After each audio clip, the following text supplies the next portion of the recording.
राजकीय सवय राष्ट्रीय पक्ष आहे आम्ही काही त्यांना सांगू शकत नाही, पण ही जागा रिक्त झाली ही अवकाशाने झाली आणि अवकाशाने झाल्यामुळं एक कर्तृत्वान प्रतिनिधी महाराष्ट्रापासून गेला.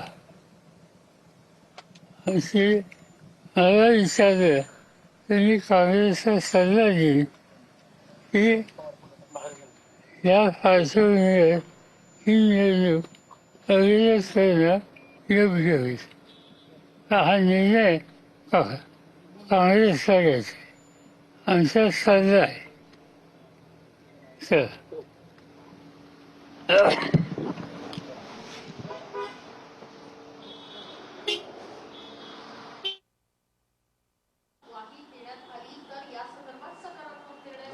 FRI दाखल करण्याची आमची मागणी ही कायम आहे आणि या मागणीच्या करण्याची वेळ आली हे एकंदरीत महायुतीचं अपयश आहे आणि काँग्रेसने या संदर्भामध्ये गुन्हे जे आहेत हे कर्नाटकमध्ये दाखल केलेले देखील आहेत.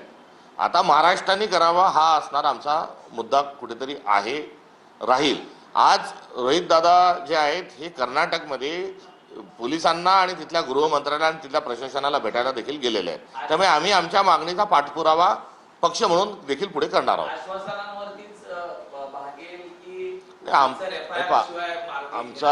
आमचा आश्वासनाचा किंवा काय ज्या सरकारवर आमचा विश्वासच नाही आणि जे सरकार आश्वासकच नाही त्यांच्याकडून आश्वासन काय घ्यायचं.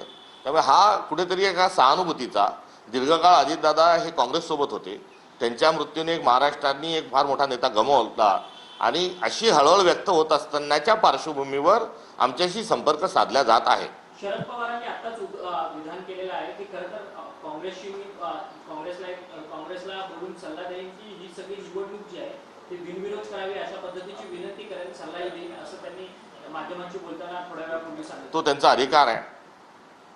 प्रवीण तोगडे आहेत हिंदू परिषदेचे, त्यांनी एक वादग्रस्त विधान केलेलं आहे. त्यांनी म्हटलं की राम मंदिर बनवलं त्याच पद्धतीनं लोकसंख्या नियंत्रण कायदा बनवला, भारतात मुस्लिमांची संख्या वाढवली जाते अशा पद्धतीचं वादग्रस्त वक्तव्य केलं. या निमित्ताने ते RSSचे आणि विश्व हिंदू परिषदेचे नेते होते हे देशाला कळलं, मात्र सातत्याने त्यांचे पंख छाटण्याचं काम हे देशाच्या पंतप्रधान नरेंद्र मोदींनीच केलेलं आहे.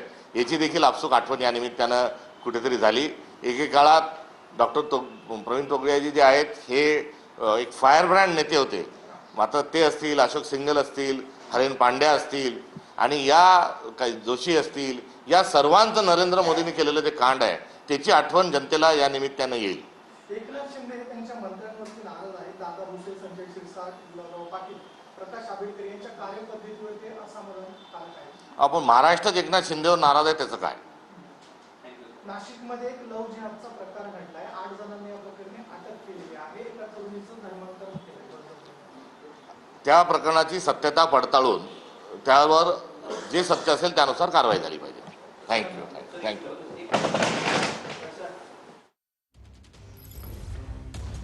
तर शरद पवारांची देखील प्रतिक्रिया आलेली आहे. निवडणूक बिनविरोध करावी हा काँग्रेसला सल्ला देईन असं शरद पवार यांनी म्हटलेलं आहे. काँग्रेस हा राष्ट्रीय पक्ष आहे, काय निर्णय घ्यावा हा त्यांचा निर्णय, मात्र निवडणूक बिनविरोध करावी हा काँग्रेसला सल्ला देईन असं शरद पवारांनी म्हटलेलं आहे. नेमकं शरद पवार काय म्हणाले पाहूया.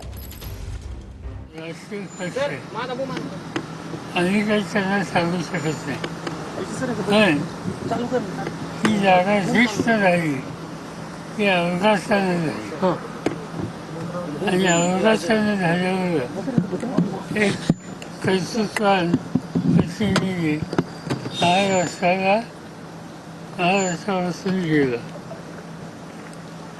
अशी मला विचारलं तर मी काँग्रेसचा सल्ला देईन की या पार्श्वभूमीवर ही निवडणूक अविरत करणं योग्य होईल.